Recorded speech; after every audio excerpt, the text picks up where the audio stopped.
Ngunit ang tanong ng taong bayan, Mr. President, saan mo nilagay ang 5,500 na transit control dito sa bansa? Hindi kami maniniwala sa mga politiko at hindi kami maging sunod-sunuran sa mga congressman na walang ginawa kung hindi kainin ang pera ng taong bayan. Bongbong Marcos, mahiya ka naman. Martin Romualdez, mahiya ka naman. Pati ikaw, Zaldico, mahiya kayo. Pati sa mga anak ng kontraktor at politikong kumakain sa pera ng taong bayan. Pinuhin mo kung gaano kawalang hiya ang mga anak ng politikong kurakot, pati anak ng mga kontraktor.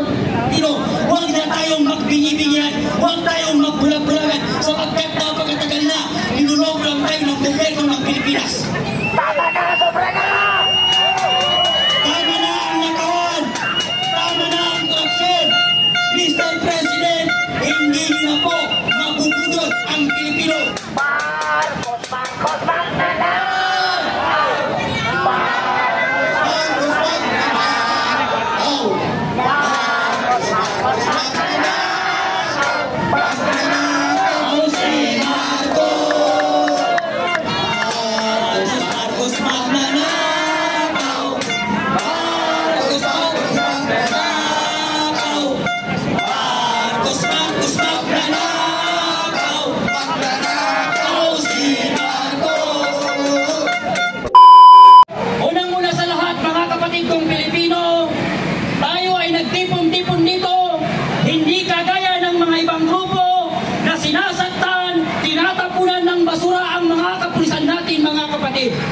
Tayo ay naparito upang hindi mag-asik ng lagim sa mga kapulisan dahil naniniwala tayo na sila ay nandyan upang tayo ay protektahan.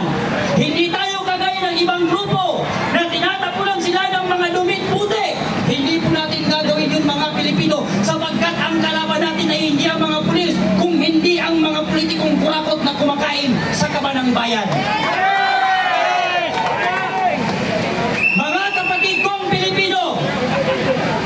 Mr. President, Martin Romualdez, Mr. Zaldico, hindi naniniwala ang taong bayan sa sinasabi ni Claire Castro na gumagawa ng malawakang investigasyon ang administrasyong ito.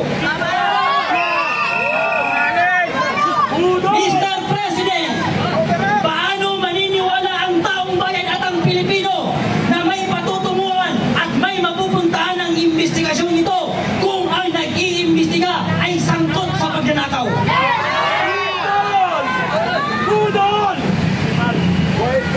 Nakakapagtaka mga Pilipino sa pangunguna ni Senate President Z. Escudero at ang Blue Ribbon kay Ronaldo Marcoleta na paamin nila si Diskaya na kasabwat sa pagnanakaw si Martin Romualdez at si Zaldico pagkatapos pinatawag si Congressman Toby at sinabi ni Congressman Toby na kasama si Zaldico at si Martin Romualdez sa pagnanakaw ng buwis ng bayan. Ngunit ang nakakapagtaka matapos sabihin ng pamilya Diskaya at ni Congressman Toby na sangkot si Martin Romualdez at si Zaldico sa pagnanakaw ay nang gabing yun pinalitan nila ang Senate President. Bakit kaya pinalitan? Eh hindi tayo naparito kagaya ng ibang mga grupo na tinatapunan ng puti, basura ang mga kapulisan. Sapagkat tayo ay naparito upang hindi labanan ang mga kapulisan kung hindi labanan ang korupsyon sa ating bansa. Hindi po pwede na matapos ang taong ito na hindi mapapanagot ang mga politikong kumain sa bayan ng tao. Hindi pwede na dumating ang December na mag-celebrate ang mga congressman, anak ng congressman at ang mga politiko na ang gagamitin nilang pera sa kanilang Christmas, sa kanilang party, sa kanilang bakasyon ay pera ng taong bayan. Hindi pwede na matapos ang administrasyon nito na hindi may pakulong si Martin Romualdez at si Saldico. Kami po ay nananawagan Mr. President Bongbong Marcos. Ano bang klaseng investigasyon ang kailangan ninyo? Hindi ba sinabi na ng Vizcaya family? Hindi ba sinabi na ni Congressman Toby na sangkot sa pagnanakaw si Saldico pati si Martin Romualdez? Anong investigasyon pa ang kailangan? Ang taong bayan hindi naniniwala Bongbong Marcos na may patutunguhan at may mapupuntahan ang investigasyon nito. Paano naniniwala ang taong bayan na may mapupuntahan ang investigasyon ito kung ang nag-iimbestiga ay sangkot sa nakawang sa gobyerno? Kaya ang taong bayan, Mr. President, pati dyan na tagapagsalita ng palasyo na si Claire Castro, kung ikaw ay sinungaling, huwag mong idamay ang taong Pilipino. Hindi po ang mga Pilipino. Pinuhin mo, saan ba nanggagaling ang fake news? Hindi ba sa bungakan ng Pangulong Bongbong Marcos? Nung sinabi niya sa kanyang zona na mahigit 5,500 ang flood control project ang natapos. Yan po ay sinabi ni BBM. Ngunit ang tanong ng taong bayan, Mr. President, saan mo nilagay ang 5,500 na project control dito sa bansa? Hindi kami maniniwala sa mga politiko at hindi kami maging sunod-sunuran sa mga congressman na walang ginawa kung hindi kainin ang pera ng taong bayan. Bongbong Marcos, mahiya ka naman. Martin Romualdez, mahiya ka naman. Pati ikaw, Saldico, mahiya kayo. Pati sa mga anak ng kontraktor at politikong kumakain sa pera ng taong bayan. Pinuhin mo kung gaano ka walang hiya ang mga anak ng politikong kurakot, pati anak ng mga kontraktor. Hindi sila nahihiya mag-flex ng mga kayamanan nila. Pero ang mga kayamanan yan ay galing sa ating mga Pilipino. Tingnan niyo si Jela Alonte, pati si Clarin Co, kumakain sa ibang bansa, nagkakahalaga ng 759,000. Samantala ang mga Pilipino, may mga bakal na tutulog na walang makain, may mga Pilipino lumulusong sa baha, habang ang mga politiko ay nagpapakasarap sa bahay. Mga kapatid ko ang Pilipino, lahat ng sabon ng kabataan, mga youth leader at taong mamamayan sa Pilipino, huwag na tayong magbingi-bingihan, huwag tayong magbulag-bulagan sapagkat napakatagal na nilulog lang tayo ng gobyerno ng Pilipinas.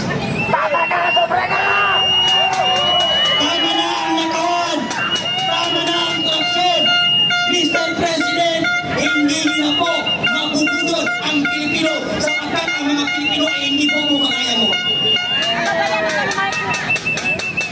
Marcos, Marcos, Magnanakaw!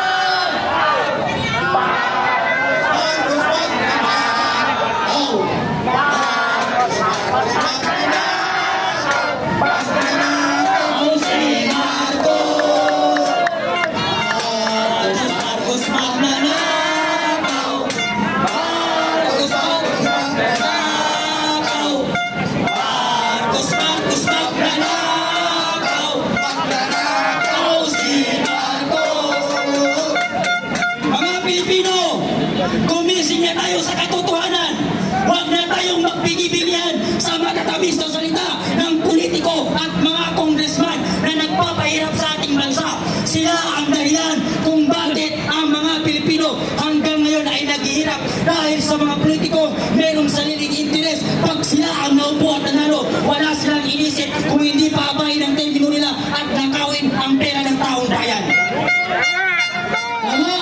Kaya mga kababayan, hindi tayo susuko hanggat hindi makukulong si Martin Romualdez pati si Saldico at iba pang mga congressman na sangkot sa nagawang sa gobyerno. Lalong-lalo na si Bongbong Marcos na siya ang ulo ng lahat ng buhaya na ito sa gobyerno. Siya ang nagpapahintulot sa mga nagawan dito sa gobyerno. Kung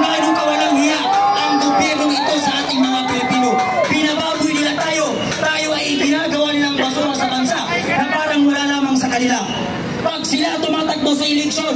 Lahat sila nangangako sa ating mga Pilipino. Pero pag sila ang naupo at nanalo, wala na silang pakialam sa ating mga Pilipino.